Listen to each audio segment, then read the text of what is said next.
Welcome to my YouTube automotive channel. In today's video I'm sitting in a 2016 Jeep Cherokee and I will show you the location of the heated seats fuses.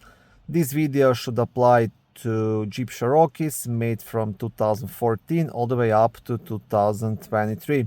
Also, if this video was helpful, please consider supporting the channel by liking the videos, subscribing to the channel or becoming a channel member. Now, the heated seats fuses will be located in the main fuse box, which is under the front hood on the driver's side right here. To remove the cover, you have two black tabs, one on the bottom, one on the top. You want to press them at the same time and lift up. And on the back side, you have a small fuse diagram. And here access to all of the fuses and the release. Okay, now the front heated seats fuse, it's a fuse number F63, which is a 25 amp fuse located right here.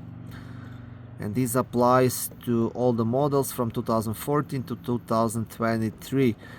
And then just under it, this is the fuse number F64. Now, this is for the rear heated seats on newer models, I believe 2019 to 2023, and on older models this is the fuse responsible for power to heated steering wheel. But anyways, it's a good idea, just check both of these fuses in case you're having issues with the heated seats. In case both of these fuses are good, then you have to do a bit more research. You want to check the heated seats switch, you want to check the wiring, you want to check the electrical connections.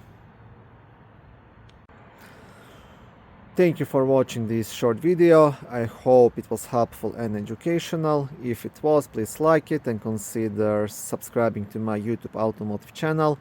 On my channel there is lots of how-to videos, do-it-yourself videos, car reviews, product reviews and other similar automotive topics.